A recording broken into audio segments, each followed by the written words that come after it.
उन्होंने एक बार बताया किस्सा कि हम कहीं गाड़ी में इनके साथ जा रहे थे, रात का टाइम था, 8 बज गए, तो इन्होंने कुछ कहा कि यहाँ पर अभी हमारे कार्यकर्ता का एक ढाबा आएगा, तो वहाँ रोक लो, वहाँ खाना खा लेते हैं। तो उनको लगा कि चलो साहब को भूख लगी तो हमें भी खाना मिलेगा, तो सब उतर गए, ढाबे पे बैठ गए, ये अपना कुछ फ्रूट इनके पास था, इन्होंने बावड़ा टाइप निकाल के उन्होंने लिखा शायद कोई फ्रूट था, वो फ्रूट खाया और बैठ गए चुप। इनका तो हो गया उसी में, पे बैठे रहे। ये जब बाकी सब ने खा लिया तो अब चलो, तो मतलब वो रुकवाया था कि तुम लोग खा लो खाना। और कार्यकर्ता को भी, एक कार्यकर्ता को सम्मान लगेगा कि भाई लीडर मेरे घर आया। और जब हार्ड टास्क मास्टर वाली बात कह रहे थे ना, एक उदाहरण पीयूष गोयल जी का बड़ा मजेदार लगा मुझे, ये डिटेल में बताएंगे। उन्होंने कहा कि एक बार जब आए थे, आपको याद है ना सर, वो सुप्रीम कोर्ट ने कोयला खदानों पर के आवंटन पर रोक लगा दी थी, कोल स्कैम की बात शायद, तो उस वक्त कुछ वक्त के लिए मुझे याद है देश में बिजली संकट जैसी स्थिति होने वाली थी कि भाई कोयला नहीं है, कोयले की कमी हो रही है, वो शायद पीयूष जी का मंत्रालय उस वक्त था वो। तो उन्होंने कहा कि मैं गया था इनको अपडेट देने के लिए कि क्या सिचुएशन है अभी। तो उससे 2-3 महीना पहले वो उजाला स्कीम लॉन्च की थी, एलईडी बल्ब वाली, तो वो अब मामला अलग था। मैं गया था कोयले का बताने, तो वहाँ बैठे तो बोले कि मेरी बात तो अलग, उन्होंने पूछ लिया एलईडी बल्ब कितने बिक रहे हैं, भाई तुमने स्कीम लॉन्च की है उजाला, कितने बल्ब बिके? तो उन्होंने कहा जी मेरे पास तो अभी डेटा नहीं है, मैं बताऊंगा। तो उन्होंने मुझे बैठ के समझाया, तुम्हारी स्कीम है, पूरी नज़र रखो, पूरा डेटा हमेशा अपने पास रखो। वो ये है वो हार्ड टास्क मास्टर वाली बात। नहीं, इसके अलावा भी उनके व्यक्तित्व में एक जो अभी 4 आरएसएस की बात कर रहे थे, तो मुझे लगता है कि नरेंद्र मोदी को अगर समझना हो तो बहुत सारे किस्से हैं उनके। जैसे आप इंट्रो में बता रहे थे, मैं सुन रहा था कि नरेंद्र मोदी ने बहुत सारा अपना जीवन लिखा भी है। नरेंद्र मोदी को समझने के लिए एक बहुत आवश्यक चीज, पत्र बहुत लिखते हैं वो, अब भी लिखते हैं, पहले भी लिखते थे जब प्रचारक थे। तो उनके पत्र विभिन्न नेताओं के पास हैं। कई लोग इसमें लगे हैं खोजने में कि उन पत्रों से क्या उनकी मन स्थिति या उस समय किसी क्राइसिस में क्या सोचते थे, और उनके साथ जिन जिन लोगों ने उस वक्त काम किया था अब तक उनको याद रखें।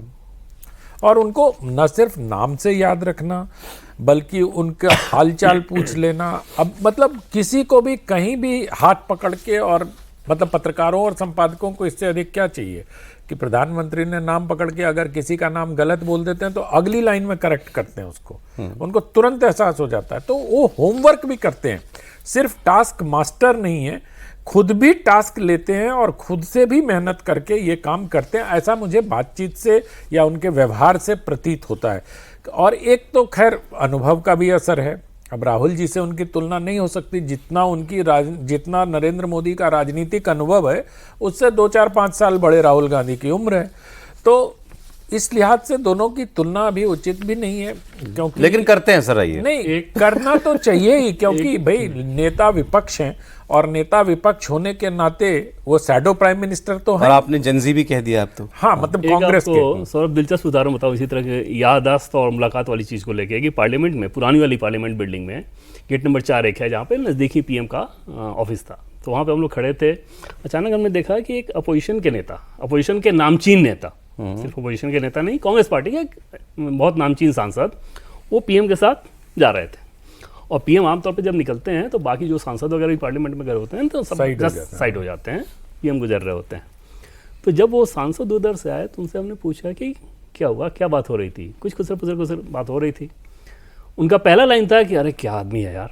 अब उन्होंने हैरान कि कांग्रेस के सांसद पीएम से मिले, कह रहे हैं क्या आदमी है यार। हमने क्या हो गया? बोले कि हाउस से निकल रहे थे, मैं भीड़ में खड़ा था बाकी सब सांसदों के साथ, अचानक मेरा नाम रख के इन्होंने बुलाया। उसके बाद मैं आगे गया, मेरा हाथ पकड़े उन्होंने पूछा कि और बताओ कच्छ गए थे, कैसा अनुभव रहा। उन्होंने बताया कि 4 महीने पहले मैं कच्छ गया था और वहाँ पे कच्छ में जिस प्रकार का डेवलपमेंट किया गया था तो वो उनको बड़ा अच्छा लगा था। तो उन्होंने बोला कि मैंने बस वहाँ से एक औपचारिक चिट्ठी लिख दी थी पीएम को, वो इन्होंने पढ़ ली। बोला कि 4 महीने पहले लिखी चिट्ठी ना सिर्फ पढ़ी थी बल्कि उनको याद था। और उसके बाद आज जब मुलाकात हुई तो यहाँ से उसके बारे में बताते हुए हमको वहाँ तक गए हैं। और उसके बाद 2-3 बार उन्होंने इस बात को कहा कि क्या आदमी है यार, क्या आदमी। तो इंप्रेशन ऐसे छोड़ते। मेरे कांग्रेस के एक रिपोर्टर ने बताया कि राहुल गांधी को कांग्रेस पार्टी कवर करने वाले रिपोर्टरों के नाम भी नहीं पता होते। जो सालों कप्तानी कब से कांग्रेस कर रहा है। पार्टी कवर करने वाले रिपोर्टरों को कह देते हैं कि तुम्हें क्या बीजेपी वालों ने भेजा है क्या? अगर ऐसा टफ क्वेश्चन गलती से पूछ लिया किसी ने या सायास भी पूछ लिया। मैं तो अपनी बात बताता हूं, जब अमेठी में वो पराजित हुए और जब मैंने पुस्तक लिखी थी, तब अमेठी के कांग्रेसियों ने मुझे बताया था, आपके प्रोग्राम में शायद मैं चर्चा भी कर चुका हूं इसकी, कि राहुल गांधी में 2 दुर्लभ गुण हैं। मैंने पूछा कौन सा भाई? मेरी जिज्ञासा हुई कि दुर्लभ गुण तो पता करना चाहिए। तो वो बोले कार्यकर्ताओं से वो नाराज नहीं होते हैं, वो रूस जाते हैं। रूसना का मतलब है कि मतलब रूठना। हाँ, तो रूठ जाते हैं। अरे उनकी अपेक्षा जबकि कार्यकर्ताओं की ये होती है कि अगर हमारा नेता है, अगर मैंने कोई गलत काम किया है तो मुझे दंडित करो, और अगर अच्छा किया है तो वाहवाही करो।